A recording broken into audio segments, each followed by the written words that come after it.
Welcome to GK land. दोस्तों, हमारा आज का टॉपिक है यूनिट 5।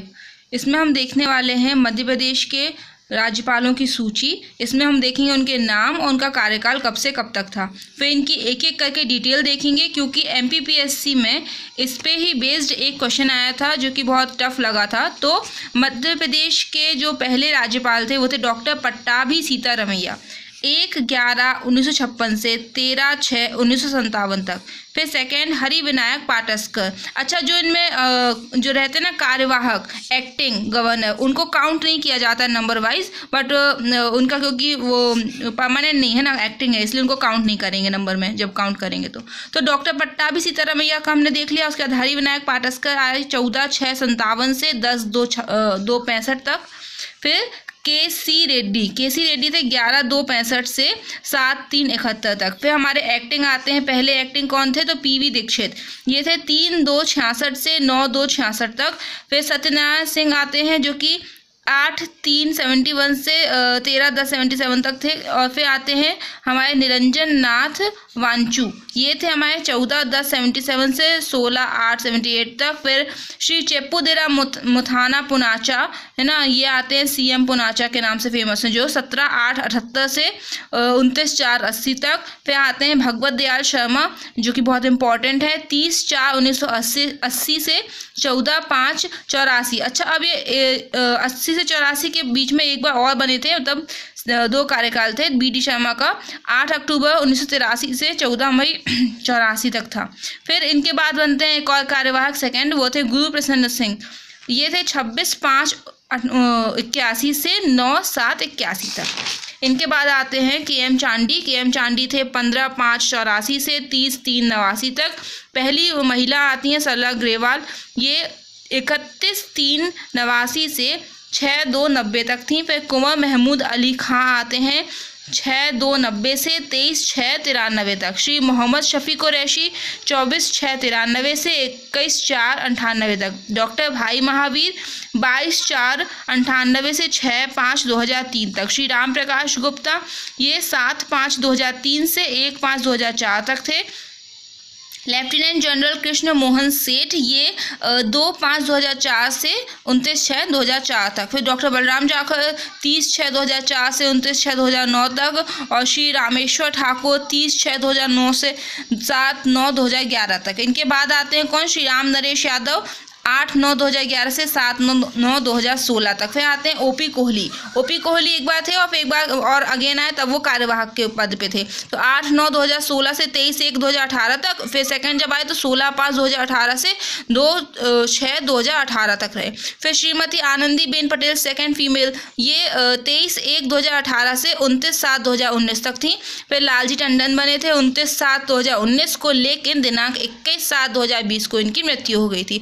तो फिर से आनंदीबेन पटेल को बना दिया गया था 24/7/2020 को, कब तक के लिए 8 जुलाई 2021 तक के लिए। फिर मंगू भाई छगन भाई पटेल आए जो कि 8/7/2021 से अभी तक बने हुए हैं। अब हम एक एक करके एक एक राज्यपाल की डिटेल देखते हैं, क्योंकि इसी से क्वेश्चन बनता है। तो पहले थे डॉक्टर पट्टाभी सीतारमैया, इनका जन्म होता है 24 नवंबर 1880 को, और चिकित्सकीय शिक्षा उन्होंने पढ़ी है। उसके बाद 1906 में अब इसी पे बेस्ड काम शुरू किया। 1916 से 52 तक अखिल भारतीय कांग्रेस कमेटी के ये सदस्य रहे। फिर अंग्रेजी, ये इंपॉर्टेंट है, एक प्रश्न बनता है कि वो मैं आपको लास्ट में सारे क्वेश्चन आंसर बताऊंगी, ठीक है। तो पहले इनकी डिटेल जानते हैं। 1919 में अंग्रेजी साप्ताहिक जन्मभूमि का प्रकाशन किया था। देश के स्वतंत्रता संग्राम और कांग्रेस के आंदोलनों में कई बार जेल की यात्राएं की थी। फिर बाद में ये इंपॉर्टेंट नहीं है, बट ये इंपॉर्टेंट है कि अखिल भारतीय कांग्रेस कमेटी के कार्यकारिणी समिति के सदस्य भी रहे, मेंबर रहे।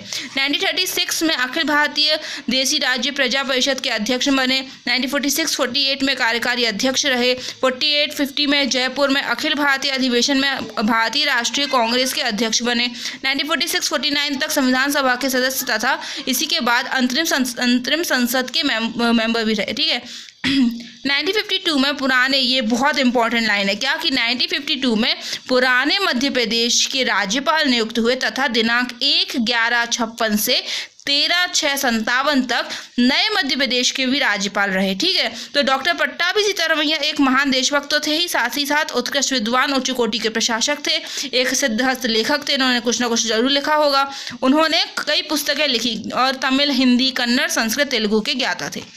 इनकी बुक्स के नाम है national education 1912, Indian nationalism 1913, redistribution of Indian provinces on a language basis 1916, the Indian National Congress jubilee commemoration volume, ये है 1935, economic conquest of India, constitution of the world, Gandhi, Gandhism and socialism, ये आ सकती है क्योंकि गांधी पे बेस्ड बुक्स आ जाती हैं। तो Hindu home rediscovered in 1936-37, why vote Congress, है ना, 60 years ऑफ कांग्रेस, ये भी अब पूछी जा सकती है। फिर fundamentals of Indian political problems, feathers and stones, है ना, history of Congress volume 2, current history in question and answer. फिर 17/12/1959 को ये हैदराबाद में इनकी मृत्यु हो गई थी।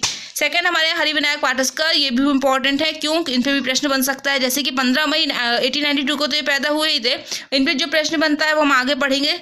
बट ये बम्बई उच्च न्यायालय, हाई कोर्ट और बाद में भारत के सर्वोच्च न्यायालय सुप्रीम कोर्ट के एडवोकेट बने। ठीक है, 1920 से लगातार अनेक वर्षों तक आप अखिल भारतीय कांग्रेस कमेटी के सदस्य थे। इनकी एक एक बात इसलिए जानना जरूरी है कि MPPSC किसी पर भी प्रश्न बना सकती है। ठीक है, 1920 में लगातार अनेक वर्षों तक अखिल भारतीय कांग्रेस के मेंबर थे। 1926 में बम्बई विधान परिषद के मेंबर थे। 1930 में महात्मा गांधी के अवतरित होने पर इन्होंने अपने सदस्यता से, मेंबरशिप से रिजाइन कर दिया था, त्याग पत्र दे दिया था। 1921-37 में आप 40 गांव नगर पालिका के अध्यक्ष थे। 37-39 और 45-52 में बम्बई विधानसभा के मेंबर थे। 47-50 में हरिविनायक पाटस्कर संविधान सभा के मेंबर बने। कब बने? 47-50 में। 15 वर्षों तक नारायण वेंकट जमखाना 40 गांव की गवर्निंग बॉडी के सभापति रहे। अनेक वर्षों तक 40 गांव के नेत्रहीनों के अस्पताल के सभापति भी रहे। 1925 से 45 तक राजनीतिक पीड़ितों का निःशुल्क बचाव किया। 40 गांव में हरिजनों के लिए बोर्डिंग हाउस और हाई स्कूल बनवाए, मतलब उसके संस्थापक रहे। फिर 1942 में स्वतंत्र आंदोलन में जेल यात्रा की थी। कुष्ठ रोगियों और अन्य असहाय जो होते हैं ना, गरीब, उनकी ये हमेशा सहायता करते थे। तो 1952 में देश के प्रथम आम चुनाव में लोकसभा के सदस्य के रूप में विजयी होकर 1955-57 तक विधि और उसके बाद नागरिक उड्डयन विभाग के मंत्री पद को उन्होंने सुशोभित किया।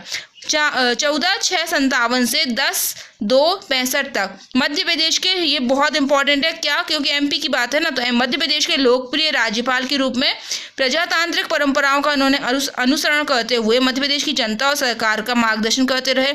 और मध्य प्रदेश में सबसे अधिक, ये बन गया प्रश्न कि मध्य प्रदेश सबसे अधिक अवधि तक रहने वाले राज्यपाल कौन, तो हाँ भैया हम नाम बता देंगे, श्री हरिविनायक पाटस्कर जी थे। कब से कब तक थे, तो वही डेट लिखी है। फिर राज्यपाल पद से सेवानिवृत्त होने के बाद ये आसाम पर्वतीय सीमा आयोग के सभापति बन गए थे। फिर ये महाराष्ट्र मैसूर सीमा विवाद संबंधी 4 मेंबर जो कमेटी थी उसके मेंबर थे। और आंध्र और मद्रास के सीमा विवाद की इन्होंने मध्यस्थता भी की थी। ठीक है, केंद्रीय विधि मंत्री के काल का इनका ऐतिहासिक हिंदू कोड बिल भारत के विशाल हिंदू समाज की प्रगति के इतिहास में सदा अमर रहेगा। देश के संविधान निर्माण में उनके विद्वतापूर्ण योगदान को सभी याद रखते हैं। और अपने जीवन के अंतिम समय में 1967 में इन्होंने पूना विश्वविद्यालय के उप कुलपति पद को गौरवान्वित किया था, मतलब उस पद पे थे। फिर संसदीय मामलों में विद्वानों में श्री हरिविनायक पाटस्कर जी की गणना होती आ रही है। और एक विधिवेत्ता होने के साथ ही कुशल प्रशासक और महान शिक्षा शास्त्री के साथ ही एक लेखक भी थे। मोस्ट इंपॉर्टेंट बात ये हो जाती है कि भारत सरकार ने श्री हरिविनायक पाटस्कर जी को 1963 में पद्म विभूषण से अलंकृत किया था। फिर आता है 21 फरवरी 1970 को इनकी पूना में मृत्यु हो गई थी। फिर श्री क्यासंबल्ली चेंगलराव रेड्डी, जिनको हम जानते हैं KC रेड्डी के नाम से, 4 मई 1902 को इनका जन्म हुआ था। 1935 से 37 तक ये रेड्डी जी जो थे वो मैसूर पीपल्स फेडरेशन के प्रेसिडेंट थे। और इन पे एक प्रश्न बन सकता है कि जो जनवाणी है, जनवाणी के संपादक कुछ समय तक कौन रहे, तो या फिर ऐसा बन सकता है कि मध्य प्रदेश के कौन से राज्यपाल जनवाणी के संपादक रहे, तो वो हम नाम देंगे कि इनका KC रेड्डी जी का। 1937-38 से 46-47 में मैसूर कांग्रेस के अध्यक्ष बने। मैसूर राज्य में उत्तरदायित्व शासन की स्थापना उत्तरदायित्व पूर्ण शासन की स्थापना करने हेतु इन्होंने सत्याग्रह किया था। 1944-45 में अखिल भारतीय देशी राज्य प्रजा परिषद की कार्यकारिणी के सदस्य रहे।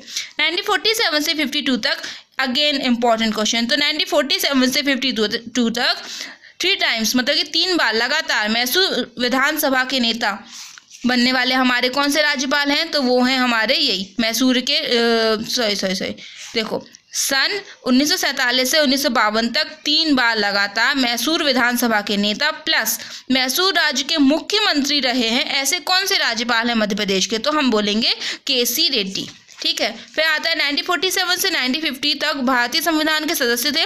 1952 से मैसूर विधानसभा के सदस्य चुने गए। 1952-57 में राज्यसभा के मेंबर और उत्पादन विभाग के मंत्री। 57 से 64 तक लोकसभा के मेंबर, स्कूल ऑफ इकोनॉमिक्स के संस्थापक सदस्य भी यही थे। 57 से 61 तक रेड्डी जी निर्माण, आवास और आपूर्ति के मंत्री रहे।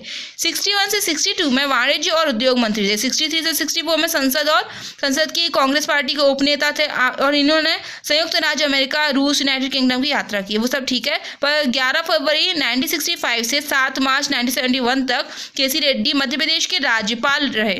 फिर जो 11/2 से 1965 से 2/2/1966 तक और 10/2/1966 से 7/3/1971 तक ये थे। और इसी बीच जो एक कार्यवाहक बने थे वो थे हमारे पीवी दीक्षित जी। ठीक है, 3/2/1966 से 9/2/1966 तक, ये भी एक बात इंपॉर्टेंट है। फिर इसके बाद आते हैं हमारे वही पीवी दीक्षित, जिनका पूरा नाम है, जो कि कार्यवाहक थे पुरुषोत्तम विनायक दीक्षित। 3/2/1966 से 9/2/1966 तक थे। 19 मार्च 1907 को ये पैदा हुए थे। 1931 में नागपुर में 10 साल तक इन्होंने वकालत की है। अब चूंकि वकालत की है तो आगे इनका हाई कोर्ट और तो हाई कोर्ट से रिलेशन तो बनेगा ही बनेगा। तो 1931 का हो गया। 1940 से 41 में ग्वालियर में कोडिफिकेशन ऑफिसर थे। 1941-42 में ग्वालियर उच्च न्यायालय हाई कोर्ट के न्यायाधीश रहे। 42-45 में ग्वालियर राज्य में विधि मतलब वही कानून, विदेश और राजनीतिक सचिव थे। 45 से 60 में ग्वालियर हाई कोर्ट के जज रहे हैं ये। फिर 46 से 47 में विदेश राजनीतिक मंत्रियों के सलाहकार रहे। 1944-48 में ग्वालियर उच्च न्यायालय के मुख्य न्यायाधीश भी रहे हैं, मुख्य न्यायाधीश। ओके, 1948 से 56 में मध्य भारत हाई कोर्ट उच्च न्यायालय के न्यायाधीश रहे हैं। उसके बाद आते हैं कि 1949 में रतलाम इंसिडेंट्स इंक्वायरी कमीशन के अध्यक्ष रहे। और मोस्ट इंपॉर्टेंट ये पूछ लिया जाएगा आपसे कि भैया बताओ कि 1950 में जो ग्वालियर अग्निकांड हुआ था तो उसके जांच के अध्यक्षता किसने की है। ऐसे कौन से मध्य प्रदेश के राज्यपाल हैं, तो वो रहेंगे हमारे पीवी दीक्षित, पुरुषोत्तम विनायक दीक्षित जी। फिर 1954 में मध्य भारत हाई कोर्ट उच्च न्यायालय के कार्यकारी प्रधान न्यायाधीश रहे हैं। और 1956-59 में मध्य प्रदेश उच्च न्यायालय हाई कोर्ट के न्यायाधीश रहे हैं। 22/9/1959 से मध्य प्रदेश उच्च न्यायालय के प्रधान न्यायाधीश का कार्यभार इन्होंने ग्रहण कर लिया था। फिर हमारे 5th वन है श्री सत्यनारायण सिंह। इनका 9 जुलाई 1900 में दरभंगा बिहार में जन्म हुआ था। 1920 में सत्यनारायण सिंह स्वतंत्रता आंदोलन में सम्मिलित हुए थे। 1926 से 30 में बिहार विधान परिषद के सदस्य थे। फिर अनेक वर्षों तक अखिल भारतीय कांग्रेस कमेटी के मेंबर रहे। 1930 से 47 तक दरभंगा जिला कांग्रेस कमेटी के प्रधान थे। 1934 में केंद्रीय विधानसभा के सदस्य निर्वाचित हुए। 1937 में केंद्रीय विधानसभा में कांग्रेस दल के सचेतक और तथा 1939 में विरोधी दल के मुख्य सचेतक, ये विप होता है WHIP विप, चुने गए। फिर 1942 से 47 तक बिहार प्रदेश कांग्रेस कमेटी के महामंत्री थे। 1945 में पुनः केंद्रीय विधानसभा के सदस्य निर्वाचित हुए और 1946 में कांग्रेस दल के मुख्य सचेतक निर्वाचित हुए।